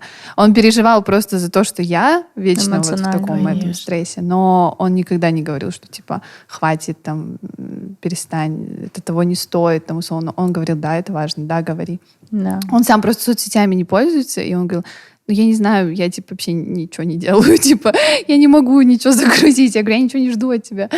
Но да, но, блин, честно, все равно сознание, конечно, поменялось в том, что я там, во-первых, начала очень много внимания обращать, да, что в Японии есть женские вагоны, что там в период час пика в этот вагон может пойти только женщина в метро, что там, общаясь с людьми, я понимаю, что девушка может пройти ночью в любом районе и понимать, что с ней ничего не случится. И мы там никогда в жизни себе до этого не сможем позволить пойти условно где-то по парку, да, пройтись. Это вообще нет. И самое интересное, я понимала, что даже будучи там, будучи где угодно, хоть, мне кажется, в Швейцарии, я никогда уже в жизни себе не смогу позволить ночью пройтись одна. Нет. Нет, да? Знаешь, мы были вот месяц в Европе, из них мы были там неделю в Исландии, и мы были в Барсе и в Исландии, да, ну, они разные страны. И в Исландии там такая, блин, безопасность вокруг просто там в 90-х, может быть, 1 человек умер когда-то, ну, то есть убийство было, и все. Нереально безопасно, и ты так быстро к этому привыкаешь, потому что мы через неделю вернулись в Барсу, где надо следить за своими сумками и все такое. И я расслаблена была, я в какой-то момент себя поймала на том, что ой, надо же этот, где, все. Очень быстро привыкаешь к этому, поэтому... Ну, прикольно, да. Но все равно мысли, наверное, о каком-то переезде потенциальном, они появились точно из-за того, что мы там находились. Конечно. Потому что тут уже никак. Ты такой думаешь, зачем это все? А потом ты начинаешь вообще думать о всех проблемах, и ты понимаешь, что в каждой сфере, вообще в любом каком-то, я не знаю, куда ни посмотришь в Казахстане, там везде проблемы. Да. И от этого становится так плохо. И, короче, ты уже такой просто... Помогает только, наверное, общение вот с людьми, с которыми похожи взгляды. Потому что иначе ты вообще думаешь, что ты просто один. И типа вообще никому это не интересно. А потом я там смотрю, допустим, да, на Асям Жапишу, и реально не понимаю, как она это все делает. И я в этот раз читала, что у нее тоже опускаются руки. Я думаю, ну, конечно, потому что ради кого ты это все делаешь, непонятно. То есть ты видишь потом вот эти какие-то новости, и ты думаешь, и что? Динес, не молчи, я вообще не понимаю. Как у этих людей хватает сил и энергии на всё. Вот поэтому, да, мы, чтобы их поддержать в том числе, потому что есть определенные активисты, у которых есть силы, да, есть знания это двигать, делать, и мы как общественность должны Казахстан, наверное, бы точно бы провалился без волонтерства и активизма, потому что только на них надежда как будто бы. И во время ковида, и во время всего. То есть только инициатива, да, людей, граждан помогает. Даже у меня были такие уже мысли, что я смотрела OU-фест там тоже, потому что он только вышел. И у меня были мысли, я думаю, зачем мы вообще все это делаем? Типа, если люди страдают, а мы тут пытаемся музыку, да, культуру воспитать. А для чего это все? Если у нас тупо базовые какие-то вещи, они не работают. И у меня были мысли, я думала, вообще все.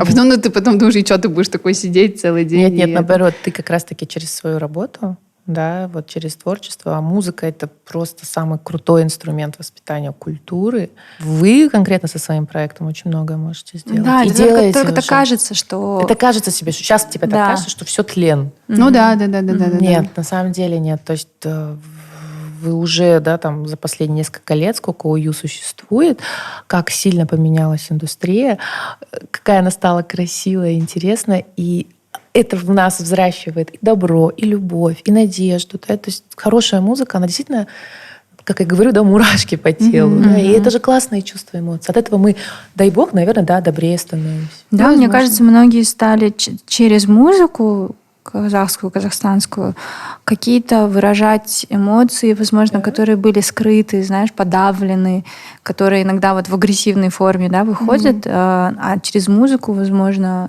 человек как-то очищается. Да? Ну да, наверное. Поэтому ты, как говорится, санитар леса, ты делаешь очень большую, важную работу. И мы-то со своей, как ты говорил до этого, моя колокольня очень маленькая. Нет. Так кажется, на самом деле, там у Арушки 500 000 подписчиков, там у меня там 6 тысяч подписчиков, у тебя там сколько-то тоже, да, подписчиков, и неважно, там даже если 100 человек. Вот просто, наверное, видишь, обидно, да, все равно, когда ты понимаешь, что массовые, ты к ним заходишь, потому что ты понимаешь, что у них большая аудитория, и вот там чаще всего вообще ничего. И от этого обидно. От этого обидно. Ты такой просто всю силу, энергию отдаешь, а потом ты заходишь там к миллионнику, и который там молчит, просто либо молчит, либо уж лучше бы молчал, вообще какую-нибудь фигню скажет. И от этого, короче, это вообще абсолютно, мне кажется, еще и от невежества. Люди не понимают, как говорить на эту тему. Я уже Арушке пишу, говорю: Арушка, может, методичку вот по пунктам давай составим и разошлем этим всем блогерам. Пусть вот хотя бы вот эти они же еще фразы привыкли, зачитают. Что часто у нас же много всяких, да, политических историй было. Они привыкли молчать, и уже все в целом свыклись, что блогерам молчать, потому что они не обязаны, да. И там где-то их опасность, да, может быть какая-то, там кто-то позвонит, условно, или еще что-то. Я уже с этим свыклась в целом. Там Кантар был, да, многие молчали. Я думала, ладно. Но здесь я думаю, да кто вам что скажет? Социальная тема, да. Это что скажет? Молчи. Сказал же, кто же... Досым Сатпаев сказал. Говорит, честно, я еще пойму людей, которые вот, если касается какой-то политической, да, там истории, где человек отмалчивается, потому что ему есть что терять. Семья, работа, заработок и так далее. Говорит, это я понимаю по-человечески. Но здесь я не понимаю, потому что здесь умирают люди, женщины от рук своих же, и здесь тебе не прилетит, если ты выскажешься просто против насилия, тебе завтра не уволят, знаешь. Скажи просто. Еще, наверное, меня чуть-чуть все равно, я вот смотрю весь материал, который выходит, и там, да, часто говорят о домашнем насилии, но и все равно меньше, да, говорят о просто насилии, которое происходит. Это разные и вот там насилия, ты реально же не можешь ничего с этим сделать. Никто из нас не может ничего сделать. Да, может, мы не выходим замуж, да, за людей, которые могут нас ударить. А здесь мы все не защищены вообще. Ты какая бы ни была умная, проработанная и правильного. Ты же не можешь 500 охранников нанять и ходить с ним. Или там просто только днем выходить на улицу. Или на такси не ездить. Или на автобусе не ездить. Короче, там что угодно может случиться. И поэтому вот здесь я вообще не понимаю, что делать. Тоже. Потому что тут и как-то сознание все равно меняется. Пока что только вот опять-таки на что давить нам надо всем вместе, как общество, это на принятие закона. Это первый только базовый шажочек, который как-то укрепит, где, как наш гость предыдущий, да, сказал, что когда есть закон, это значит, что государство, вот это и...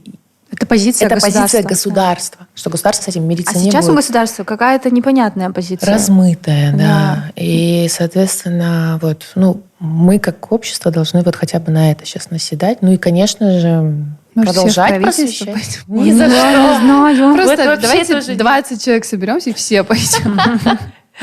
И начнем в политику. Сначала дурочек включим, таких типа просто, а потом туда придем, и нас вынесут, конечно. Ну, я думаю, что все равно какие-то процессы, они будут происходить у нас в стране. У нас есть и хорошие позитивные стороны, да, то есть я все-таки сторонник того, чтобы смотреть на нашу страну. Ну, я, кстати, вот на вас двоих в целом смотрела вот в этом всем, и у вас очень прикольно, что вы все равно разные. Да, мы в жизни Данка видит всегда хорошее. Да, и это было, от нее была поддержка, и от тебя была поддержка. То есть, потому что у меня было состояние, как у Аружан. Я заходила в Инстаграм, я вижу, что она постит, и я просто ей шлю поддержки матов каких-то, да, постоянно. Этот и этот тоже. И вот у меня такое, что я вижу, что она там со слезами почти говорит, и у меня вот так же. Потом я захожу и вижу, что она тоже переживает это так же, но дает какую-то надежду. И это тоже важно. Я очень хочу верить, по крайней мере. Ну, иначе тогда вообще не будет иметь никакого смысла, ничего, да, если у нас не будет надежды и веры в хорошее. И, по крайней мере, я Арушку, помню, успокаивала. Да я сама тоже ходила вся там на взводе. Я к тому, что я слабо разбираюсь, да, в процессах государства, так сказать, нашего, да, и я... Там нет процессов. Понимаешь, если там есть какие-то процессы... Да, нет, на самом деле, да, там все-таки есть, давайте так, да, там есть какие-то процессы, которые как-то... У нас что-то, да, какой-то механизм работает, да, плюс-минус. Естественно, какие-то процессы очень плохо работают, какие-то получше. Вот. И я думаю, окей, если у вас получилось вот здесь сделать, да, я не знаю, там, государство выделяет огромные деньги, например, да, поддержку там, социальных проектов какие-то, да, то есть там у нас я как бизнесмен могу пойти и получить субсидирование по кредиту. На самом деле это развращает нас как бизнесменов, да, но и, может быть, достаточно очень много денег у экономики забирает и там не стимулирует, но это поддержка малого, там, среднего бизнеса, да, государство вот это вот стимулирует, там, государство еще что-то стимулирует. Там. Кстати, проезд на автобусе, да, у нас, по-моему, субсидирован, он уже убыточен, но он идет за счет государства. То есть нам надо наоборот сказать, государство там не субсидирует, оказывается, правильнее, да, с точки зрения экономики, чтобы государство меньше вливало денег там, в условные, чтобы вот тот же общественный транспорт, он работал по рыночной экономике, а не так, что государство туда вливает кучу денег. Вот, то есть одни механизмы, окей, я не знаю их там результаты, но они как-то доработают. Другие ужасно плохо, ужасно. Окей, банковская система у нас достаточно неплохая, сильная. Вот, там еще что-то. Но при этом, поэтому я и говорю, я верю, что где-то там и сидят люди. Какие-то люди, которые работают, которые стараются. Некоторых людей, мы там были знакомы там, с кем-то, которые работают в структурах, в госструктурах. Я думаю, ну вот же разумный, образованный человек, очень эмпатичный, очень умный. Я уверена, что какая-то зацепка, надежда. Ну, по крайней мере, мне это давало надежду. И сегодня тоже я все-таки надеюсь, что да, там как-то этот закон все-таки причешется, и как-то он станет более рабочим. Сейчас на МВД такое давление, да, слава богу, мы прям, ну, я не знаю, я надеюсь, что МВД чувствует это давление от общественности. Я с тобой. Да. Я такая, я тоже хочу верить. При этом у меня был случай, я рассказывала, да, там у мамы разбили окно в машине, там вытащили что-то, давно это было, месяцев 5-6 назад. И мама такая, ой, лень, неохота писать заявление. Я говорю, нет, давай для статистики, пусть лежит, пусть будет это дело в статистике, потому что им нужна эта статистика. Мы написали, все, там приехал, я вызвала участкового, он приехал, все, там отпечатки пальцев, потом маму вызывали к следователю. Следователь была такая миленькая девочка, там мама показывает фотографию, просто какая-то такая с косой. И мы с мамой, я говорю, мам, главное, ты сделала свое гражданское дело, ты написала заявление. Как оно пойдет, не пойдет, уже, окей, я тут опускаю руки.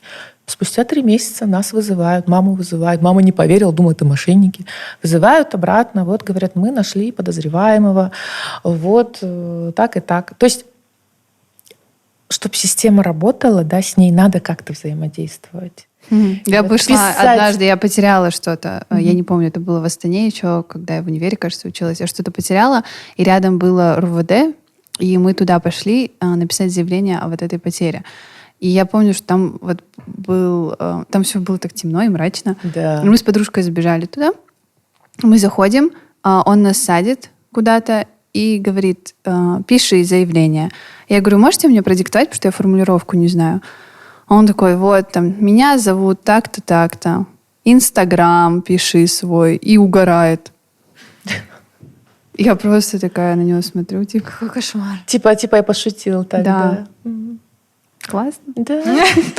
Вот, я не хочу больше идти писать эти заявления. Ну вот видишь, она вот действительно, она очень корявая, эта система. И с ней реально мне лишний раз, мне тоже лень было стоять, ждать по 5 часов, пока они приедут, пока это все они, мне кажется, специально еще это все делают, чтобы не это... Вот, ну, как говорится, да. И все равно я говорю, давай, мам, допинаем это все. Ну, блин, да, это все очень сложно, но, по крайней мере, вот надо... И с нашей стороны должны быть эти действия, да, там, опять-таки, когда выборы, да, смотреть, кто эти кандидаты, смотреть их программу, да, изучать их, а не так, что, ой, да пошли они все нахер, я не пойду на эти выборы.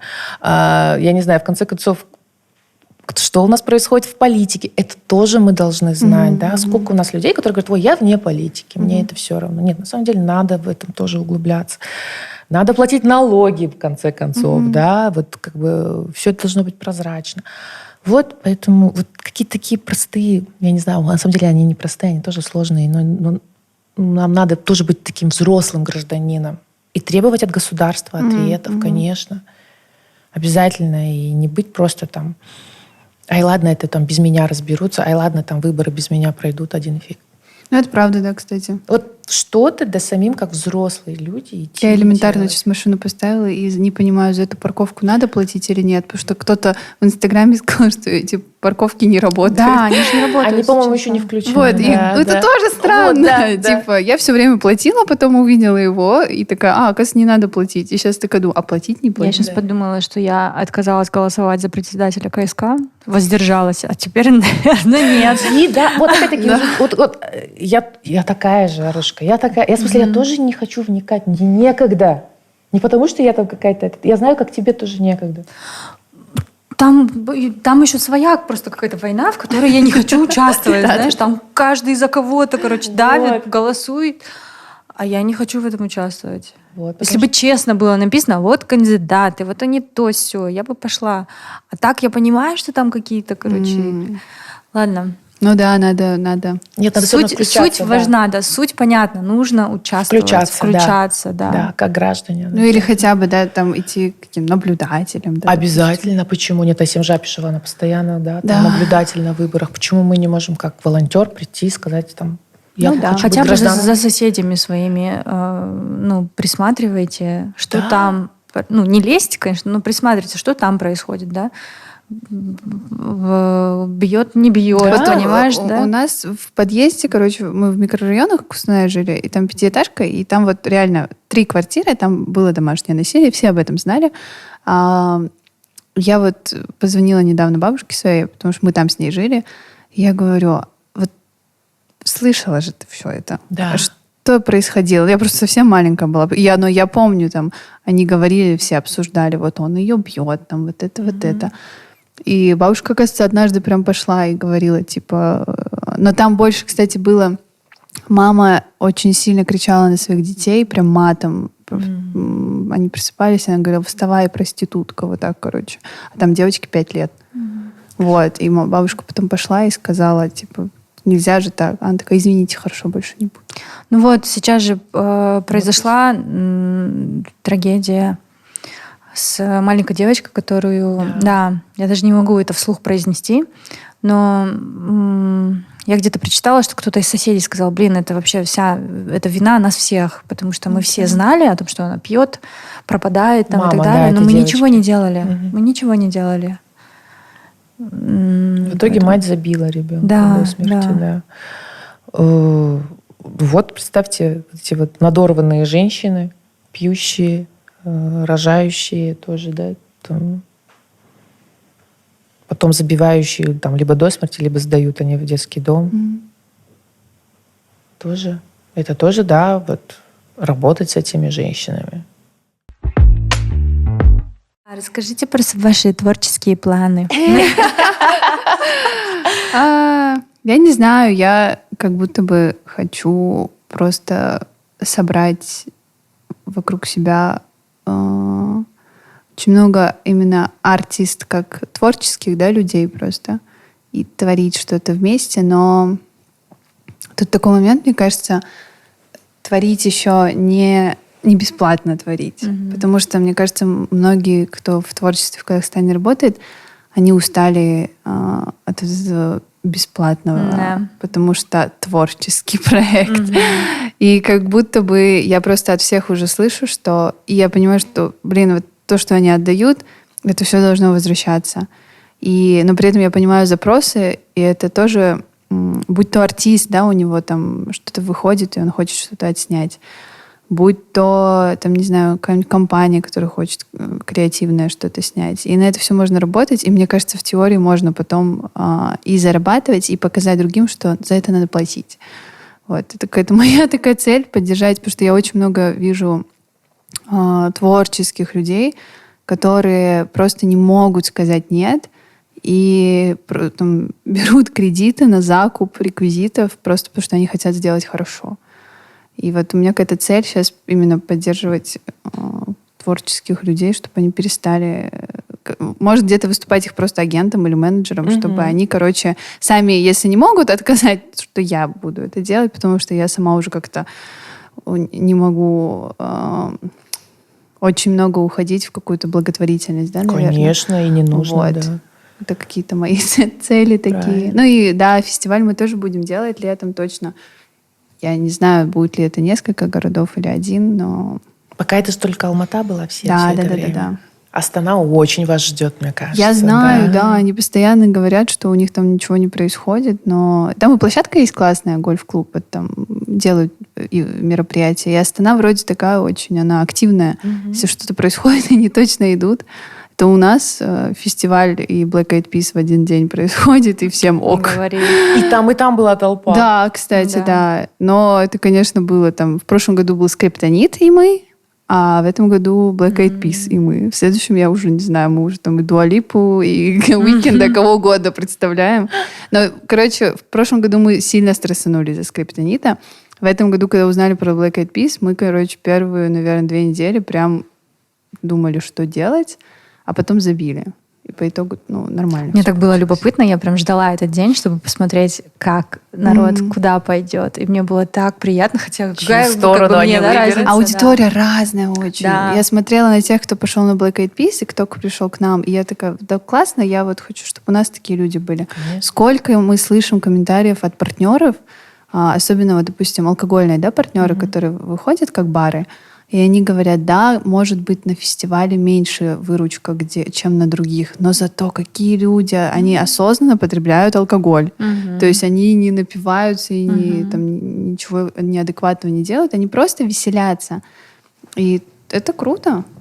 Нет, одно то, что так много людей пришли на УЮ, и как они были одеты, понимаешь, что куда ни посмотришь, все знают текст какой-нибудь песни сейчас, да? Да. И там они весь день, и это было так колясками, приятно. С колясками, с родителями, да. С родителями. Это было так приятно наблюдать за этим, что у нас живое какое-то, живые люди, и они все вместе обогащаются культурно, да, отдыхают. Это было очень приятно. Мне очень хочется понять, как быть на УЮ. Уже второй год. В качестве гостя. Я просто ни разу не выхожу туда на площадку, потому что я всегда за сценой, и у меня просто нету времени, потому что мне кажется, если я туда зайду, я всех увижу, и меня задержат очень сильно. Я вообще туда не захожу. Я нашу эту юрту, светящуюся с мерчом, я ее не видела. Просто, потому что ее начали монтировать, когда я уже ушла, и все, я ее просто вот так же в Инстаграме посмотрела. Я всегда смотрю 2 года последнее выступление Кайрат Нуртас Ербулат, потому что все, я уже там все закончила, я выхожу тоже кайфовать. И я в этот раз посмотрела ICU, потому что у меня был такой... Да, типа, ее дочка там стояла в наушниках на руках у сестры, и это было мило. Но я все время смотрю потом на аудиторию и думаю, я тоже хочу вот там покушать, на пледике полежать. Там. И потому что потом я хожу на какие-то другие фестивали и концерты, и это не то. Я такая, я тоже хочу пойти на такой концерт, но у меня не получается. Нет, я говорю еще раз, вы делаете огромную миссию, очень важную, да, объединяете город, дарите добро, да, эти все люди, мы реально все уходим оттуда с таким каким-то ощущением счастья, ощущением того, что все у нас хорошо, и это очень дорогого стоит. Поэтому Классно. надо продолжать делать. И прости, дорогая, но тебе придется там стоять, наверное. Я знаю, да. Мы тебе расскажем. Да, мы тебе расскажем.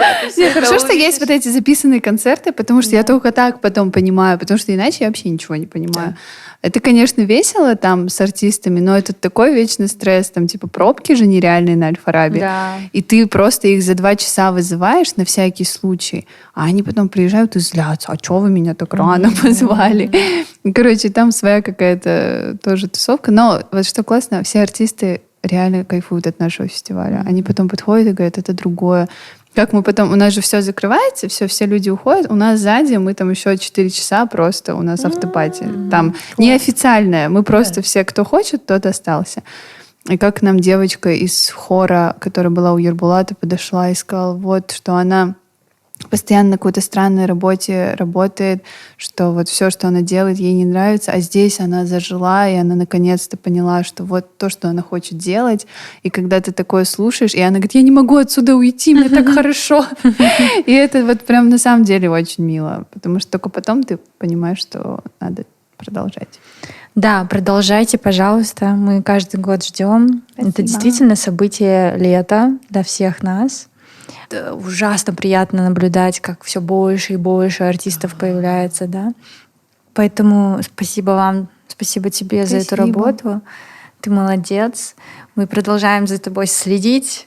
Я за вами. Да. Поэтому друг друга ты большая поддержали. молодец, Спасибо. ты умница, действительно, твоя работа это огромный вклад. Ты можешь ни на что другое свои силы, энергию не тратить, да, и, я не знаю, там, не орать в интернете, грубо говоря, да, вот, как ты говоришь, с маленькой колокольни. У тебя есть вот эта вот площадка, через которую ты вот проявляешь всю свою силу, свое творчество. Большое. Спасибо тебе. спасибо. Это была Камила Ажибаева. Спасибо вам. Я Усти подкаст. Ура! Спасибо!